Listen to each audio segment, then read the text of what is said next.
जय माँ इंद्राक्षी जय अम्बे। इंद्राक्षी धाम में दर्शकों आप सभी का हम हार्दिक स्वागत करते हैं।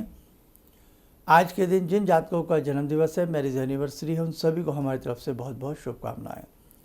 सावन का पवित्र महीना और इस माह में साधकों की भक्ति सारे संसार में भगवान शिव का मंत्रों का गुंजन हरिद्वार में देखें, सड़कों पर देखें, कंकर कंकर में शंकर विद्यमान नज़र आते हैं। तो ये सावन का महीना भगवान शिव को अति प्रिय है और ऊपर से सावन के जो सोमवार होते हैं वो भगवान को बहुत अति प्रिय होते हैं। आज हम ये अंक आपके लिए प्रस्तुत कर रहे हैं। आज भी सावन का दिन है और सावन का ही ये सोमवार है। तो श्रावण का सोमवार भगवान शिव को अति प्रिय है। श्रावण के सोमवार में हमें शिव के स्तोत्र नाम ज़रूर पढ़ने चाहिए। समय मिले तो हमें साधनाओं से चूकना नहीं चाहिए। सारी चर्चा इस अंक में करने वाले हैं। आइए पहले आज का हम पंचांग देखें। 14 जुलाई सन 2025 दिन सोमवार, संवत 2082, श्रावण मास, कृष्ण पक्ष, तिथि आज चतुर्थी है, नक्षत्र धनिष्ठा, राहु काल 7:30 से 9, दिशा शूल पूर्व दिशा। भगवान शिव के नामों में नाना भांति के अर्थ छिपे हैं। बहुत गंभीरता है उनके अर्थों में, बहुत गहराई है भगवान शिव की साधना में। भगवान जितने भोले हैं उतनी ही दया वो अपने भक्तों के ऊपर दिखाते हैं। सदैव दयार्थ उनका हृदय बना रहता है। इसलिए भगवान शिव की साधना बहुत शीघ्र फलवती होती है। बहुत शीघ्र भगवान शिव से शुभ आशीष प्राप्त करते हैं। एक साधक की क्या बात करें, समय समय पर अनेकों युगों में भगवान शिव की साधना करके, चाहे वो असुर हों या वो देव हों, नाना भांति के वरदान भगवान शिव से प्राप्त किए हैं। रावण ने भी भगवान शिव की अनन्य भक्ति की है और बहुत सारे वरदान रावण ने भी भगवान शिव से प्राप्त किए।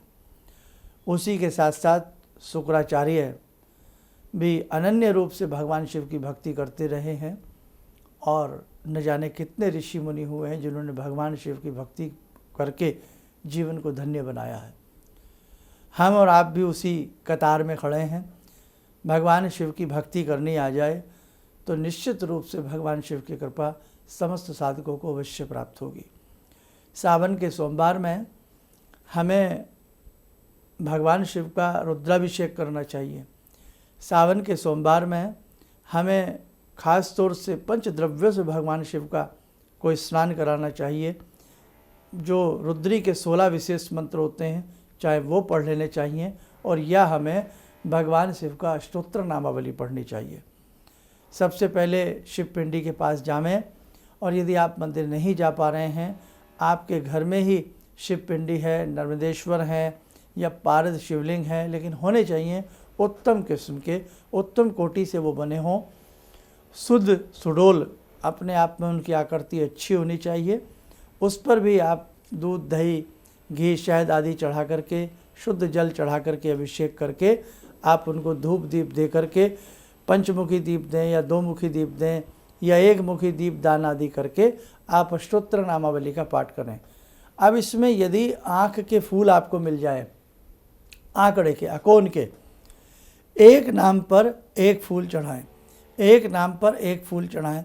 यदि ऐसा संभव ना हो तो चावल ले लें, चावलों में थोड़ा सा पीला रंग, खाने वाला जो रंग होता है, या हल्दी मिला करके चावलों को हल्का सा पीला कर लें भगवान शिव, और उसमें थोड़े से सफ़ेद रंग के पुष्प, उसकी पंखुड़ियाँ मिला लें या गुलाब की पंखुड़ियाँ मिला लें, कोई दिक्कत नहीं है। एक एक नाम जपते जाएं और थोड़ा थोड़ा फूल चावल भगवान शिव के ऊपर अर्पण करते चले जाएं। हर सोमवार ऐसा करें, सावन के चारों सोमवार ऐसा करें, विविध कामनाएँ पूर्ण होती हैं। भगवान शिव त्वरित उस साधक से प्रसन्न होते हैं। भगवान शिव के स्तोत्र नामावली गीता प्रेस की अनेकों पुस्तकों में आपको मिल जाएंगे। नहीं तो बेटा एक काम करें, गीता प्रेस से ही एक पुस्तक निकलती है जिसमें विभिन्न देवी देवताओं के 108 नाम होते हैं। अष्टोत्तर नामावली, अष्टोत्तर नामावली 800 अष्टोत्तर नामावली। तो वो आपको कहीं से भी, जहाँ भी गीता प्रेस की किताबें मिलती हैं, धार्मिक पुस्तकें मिलती हैं, 20, 30, 50 रुपया की मिलेगी। आप उसे ले आएँ और भगवान शिव के स्तोत्र नामावली उसमें से, इंडेक्स में से निकालें। 2-4 नाम मैं आपको पढ़ करके सुना देता हूँ ओम महाशून्याय नमः, ओम महाकालाय नमः, ओम महाकालीयुताय नमः, ओम मूलाधारे स्वयंभुवे नमः, ओम कुंडली शक्ति संस्थाय नमः, ओम त्रिलोक्य पालकाय नमः, ओम मणिपुरे महारुद्राय नमः, ओम अनाहते ईश्वराय नमः। इस प्रकार से भगवान के नाम होते हैं। अब जहाँ नमः है तो नमः नमस्कार के रूप में होता है। तो हमने जैसे नाम पढ़ा ओम त्रिलोक्य पालकाय नमः, हाथ में फूल चावल लें और वो चढ़ाते रहें। हर नाम पर नमः बोले, गर्दन झुकावें, नमस्कार करें और भगवान शिव की पिंडी पर अर्पण करते रहें। बेटा ऐसा हर सोमवार कर लें आप। पहले उनको पंचामृत से स्नान करा लें। यदि पंचामृत सुविधा नहीं है, भाई घी नहीं है या शायद नहीं है, तो चावल तो सबको मुट्ठी भर मिल ही सकते हैं। फूल ले लें, क्योंकि भोलेनाथ हैं, मात्र एक लोटा जल से प्रसन्न होने वाले भगवान शिव हैं। लेकिन भावना, हृदय भाव से भरा हुआ होना चाहिए। जो हृदय भाव विहीन हो, जो मन भाव विहीन हो, आप चाहें कितने भी प्रकार के 56 भोग भगवान को अर्पण कर लें, वो उन्हें स्वीकार नहीं होते। यदि भाव अच्छे हैं तो जैसे भिल्ली माता ने चक चक करके बेर भगवान राम को खिलाए और प्रभु बहुत प्रेम से उन्हें खाते रहे। तो भाव के भूखे भगवान होते हैं बेटे। इसलिए कुछ भी ना हो तो केवल फूल चावल आपके पास हैं, एक एक नाम बोलते जावें और फूल चावल ऐसे, जैसे हम हवन सामग्री के लिए ये उंगली प्रयोग ना करें, इंडेक्स फिंगर प्रयोग ना करें, ना लिटिल फिंगर प्रयोग करें, केवल बीच की 2 उंगलियां अनामिका और आपके साथ में मध्यमा और अंगूठा, इनसे थोड़ा थोड़ा फूल चावल उठावें और नमः बोल करके गर्दन झुकावें प्रणाम मुद्रा में और उन्हें अर्पण करते रहें। बहुत ही सुंदर आपको लाभ मिलेगा। उसके बाद ज्योत आपके पास जली हुई है, उसके बाद भगवान शिव की ओम जय शिव ओमकारा आरती कर सकते हैं। नहीं तो केवल कर्पूर गौरम करुणावतारम संसार सारम भुजगेंद्रहारम आप कर सकते हैं। भुजगेंद्रहारम, भुजगेंद्रहारम, भुज सर्प है ना, जो सर्पों के हार गले में धारण करते हैं। मैं ऐसे भगवान शिव की स्तुति करता हूँ। क्या बात है साहब, है ना। तो वाकई भगवान शिव शिव हैं। देखो, आँख का अकोन का पुष्प कोई पशु पक्षी ग्रहण नहीं करता। भगवान शिव कहते हैं जो उपेक्षित हैं, जिन्हें कोई गले नहीं लगाता, मैं गले लगाता हूँ। सर्प का हार भगवान शिव पहन लेते हैं।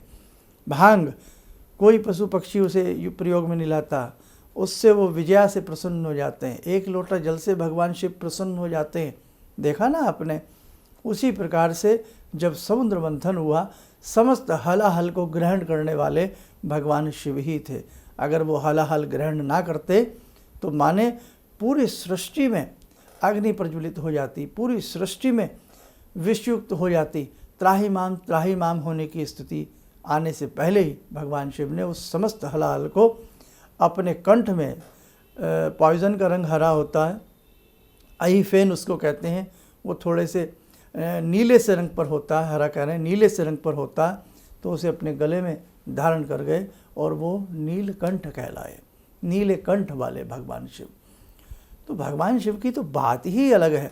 इसीलिए शक्ति के साधकों को भगवान शिव की आराधना करनी चाहिए। इंद्राक्षी धाम से जितने भी जुड़े साधक हैं, अब आपको समझ में आ रहा होगा कि आपको वो बीजात्मक मंत्र शिव का क्यों प्रदत्त किया गया, क्यों दिया गया। रोज़ भले ही चाहे आप ना पढ़ सकें, लेकिन सोमवार के दिन उस मंत्र को जरूर पढ़ लिया करें, ताकि शिव शक्ति के बिना अधूरे हैं और शक्ति शिव के बिना अधूरी है।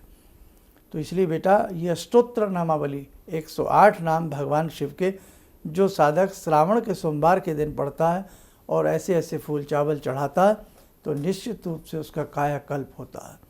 और सावन के दिन ही संध्या के समय किसी एकांत मंदिर में बैठ कर के शिव तांडव स्तोत्र की भी महिमा अपरंपार होती है, वो भी हमें जरूर कर लेना चाहिए। अगर समय मिले तो इनसे चीज़ों को जरूर करना चाहिए।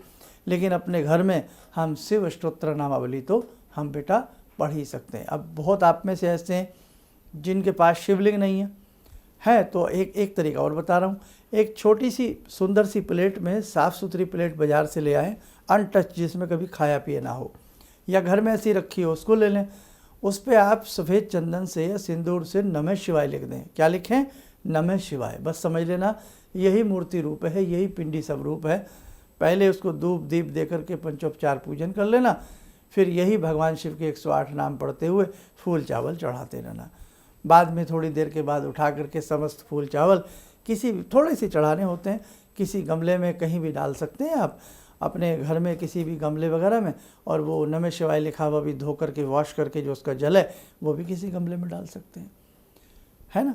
तो आप करिए, करने वाले बनिएगा। भगवान तो हर जगह विद्यमान है, किसी भी रूप में हम उनकी मूर्ति बना करके उनकी उस स्वरूप को समझ करके मान करके हम उनकी भक्ति कर सकते हैं। करने वाले के लिए हज़ार रास्ते हैं और ना करने वाले के लिए तो कोई भी बात नहीं है, है ना। बहाने होते हैं, फिर हमें समय नहीं मिलता, हम इतना नहीं कर पाएंगे, हम ऐसे नहीं कर पाएंगे, हम वैसे नहीं कर पाएंगे, सावन तो हर साल आता है, तो बहुत सारी बातें मन में आदमी के आ जाती हैं। इसलिए बेटे मेरा तो प्रयास यही होता है प्रतिदिन के हिसाब से कोई ना कोई साधना मैं तरीका आपको बताता रहूँ। ध्यान रखना, आज ये कली काल है, छोटे मोटे टोने टमकों से हमारा भरण पोषण नहीं होने वाला, हमारा उद्धार नहीं होने वाला। आप समझें कि एक सुपारी को कान के नीचे रख लूँ, एक लौंग को अपनी गर्दन के नीचे दबा करके, एक बेल का पत्ता ऐसे घुमा करके शिव पिंडी पे चढ़ा दूँ। भगवान शिव को हमने समझ क्या रखा है, भगवान को हमने समझ क्या रखा है। जितना दिमाग आप और हम रखते हैं ना, तो भगवान तो रखते ही नहीं है अपने दिमाग बिल्कुल भी बेचारे, है ना। तो इसलिए ऐसा न समझें, वो ईश्वर हैं, सहस्रों नेत्रों से देखते हैं, सहस्रों बाहु हैं, है ना। तो इसीलिए भगवान भगवान हैं, उनकी कल्पना अपने से मत करिएगा। हम तो भगवान की हमेशा परीक्षाएं लेते रहते हैं, कंडीशन लगा करके तो पूजा करते हैं, ये दे दो तो ये कर देंगे, ये दे दो तो ये कर देंगे। तो भैया हम लोग तो लोलुप हैं, इसलिए कभी कभी भगवान की निष्काम भाव से भी भक्ति किया करें, प्रेम भाव से भी भक्ति किया करें, बिना किसी कंडीशन बिना किसी शर्त के भी भगवान को भाव से भजा करें। ऐसा भी तुम्हें आना चाहिए, है ना। हर समय मांगते ही ना बने रहें भगवान के सामने, तो ऐसा भी थोड़ा सा समझो भाई, है ना। कभी तो भगवान को भी बिना निष्काम भाव से पूजें। हर बात में भगवान से कामना ना करनी चाहिए। कामनाओं का तो अंत नहीं है, ये तो जीवन है, कामनाएं तो चलती रहेंगी। इसलिए ध्यान रखें बेटे, भगवान बड़े खुश होते हैं। एक माँ के अगर 4 बच्चे हों और एक बच्चा माँ से कभी कुछ ना मांगता हो, तो क्या माँ उसे देती नहीं? सबसे पहले उसी को देती है। भगवान न करे अगर कोई बच्चा बोलने में असमर्थ हो, वाणी ना हो, हैं, और 3 बच्चे बोल बोल करके माँ से मांगते हों, तो भगवान सबसे पहले उसे ही देगी जो वाणी विहीन है, जो बोल नहीं सकता कि ये देखो ये मांग नहीं सकता, ये कह नहीं सकता। तो सबसे पहले बेटा इसको भोजन दिया जाएगा, सबसे पहले ये चीज़ इसको दी जाएगी। इसीलिए ध्यान रखना, हर समय भगवान के इस तरह से कान मत पकाइए मांग मांग करके। भगवान सुनने में समर्थ हैं, भगवान हृदय की बातों को सुनते हैं, मन की गति को भगवान पकड़ते हैं। तो इसलिए ऐसे भाव से भगवान को भजिएगा कि उन्हें आनंद आ जाए, हैं। इसलिए भगवान को कोई रिश्वतखोर न समझें कि साहब मिठाई का डिब्बा लेके जाएंगे किसी अफसर के पास, साहब कुछ पैसे मुट्ठी में दबा के ले जाएंगे, साहब वो हमारा काम पहले कर देगा। भगवान के यहाँ, भगवान के दरबार में रिश्वत नहीं चलती, भगवान के दरबार में आपका पैसा नहीं चलता, भगवान के दरबार में आपके ये फूल पतासे इतने मायने नहीं रखते। भगवान के दरबार में क्या चलता है? भगवान के दरबार में चलता है भाव। भगवान भाव के भूखे हैं, इसलिए भगवान को भाव से भजिएगा, फिर देखिएगा आपको ना आनंद आए तब बताइएगा। ठीक, चलिए आइए, समय हो चला है, आज की ध्यान साधना का जुड़ते हैं। आज की ध्यान साधना में भगवान सदाशिव शंभु से। ओम आत्मा त्वं गिरिजामति सहचरा प्राणा शरीरं गृहं पूजा ते विषयोपभोग रचना निद्रा समाधिस्थिते संचारा पदयो प्रदक्षिण विदेः श्रोत्राणि सर्वागिरो यद्यात् कर्म करोमि तद्दखिलं शम्भोस्तवाराधनम् चन्द्रोद्भासितशेखरे स्मर हरे गंगाधरे शंकरे सर्पे भूषितकण्ठकर्णविवरे नेत्रोत्तवे स्वानरे दन्ते त्वकृतसुन्दरां वरदरे त्रैलोक्यसारे हरे मोक्षार्तिं कुरु चित्तवृत्त्यमचलं मन्येस्तु किं कर्म वे। वन्दे देव उमापतिं सुरगुरुं वन्दे जगत्कारणं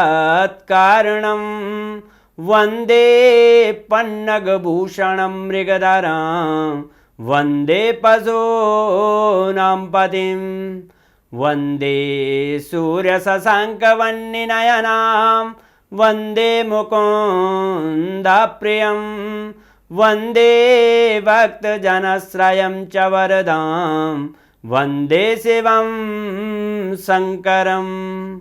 ॐ कर्पूरगौरं करुणावतारं संसारसारं भुजगेन्द्रहारं सदा वसन्तं हृदयारविन्दे भवं भवानी सहितं नमामि भवं भवानी सहितं नमामि। कवच बना लें, ध्यान करें, सदा शिव शंभू का शुभ आशीष हम सबके ऊपर बरस रहा है।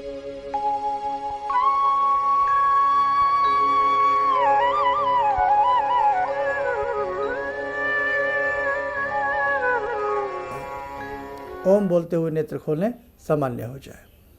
देखो साधकों, बहुत सारे ऐसे उपाय हैं, रास्ते हैं, तरीके हैं, लेकिन हर तरीका सादगी के साथ हो, हर तरीका भाव के साथ हो तो भक्ति में आनंद आता है। चलिए कल की चर्चा कल पर करेंगे। आप सब स्वस्थ रहें, सुखी रहें, इन्हीं शुभकामनाओं के साथ हम अपनी वाणी को विराम देते हैं। जय जय अम्बे। अब मेरा बेटा है जो चार्टर्ड अकाउंटेंट है अभी, तो वो क्या था, मेरी कोई बात नहीं मानता था। सालों तक मेरा उसका झगड़ा चलता रहा और मेरे जानकार लोग थे, उनसे मैं कहता था भाई मैं इससे हार जाता हूँ, क्योंकि मैं इसे कहता हूँ सुबह जल्दी उठा कर, ये कभी उठता नहीं है। क्या हुआ कि मैं आपसे मिला आकर, कुछ आपने उसके लिए भी उपाय बताए, जो सारे उपाय मैं ही कर रहा हूँ। और आपको सुन के बड़ी हैरानी होगी इस बात की कि जिस बच्चे को मैं कभी पूजा के लिए कहता था कि हनुमान चालीसा करो, तुम ये करो, वो कुछ नहीं करता था। आज मैं बड़ा हैरान हूँ कि सोमवार के दिन वो उठता है, खुद ही जो है वो मेरे घर में बेल का पेड़ भी लगा है, बेल के पत्ते तोड़ता है और उनके 11 सेट बनाता है। कहाँ से उसने लिया मुझे पता नहीं। और भगवान शंकर पर जाकर जल चढ़ाता है, उन पर राम राम लिखता है। और ये सब जो मैं ये समझ पाया हूँ कि जो मैं 2 महीने से आपका ये जो कर रहा हूँ मंत्र का जो है, तो मेरे ख्याल में इससे बड़ी उपलब्धि तो और कोई हो नहीं सकती। धन्यवाद। किसी भी समस्या के समाधान के लिए मिले प्रसिद्ध हस्तरेखा एवं वास्तु विशेषज्ञ प्रोफेसर धर्मेंद्र शर्मा जी से। नोट: शिविर में भाग लेने हेतु एवं व्यक्तिगत रूप से मिलने के लिए कॉल करने का समय सुबह 10 बजे से शाम 6 बजे तक। हमारे विभिन्न ज्ञानवर्धक कार्यक्रम देखने के लिए आप हमें अभी सब्सक्राइब करें, बेल आइकन को प्रेस करें ताकि आप देख सकें हमारा कार्यक्रम सबसे पहले। और अधिक जानकारी के लिए फेसबुक पेज को लाइक करना न भूलें।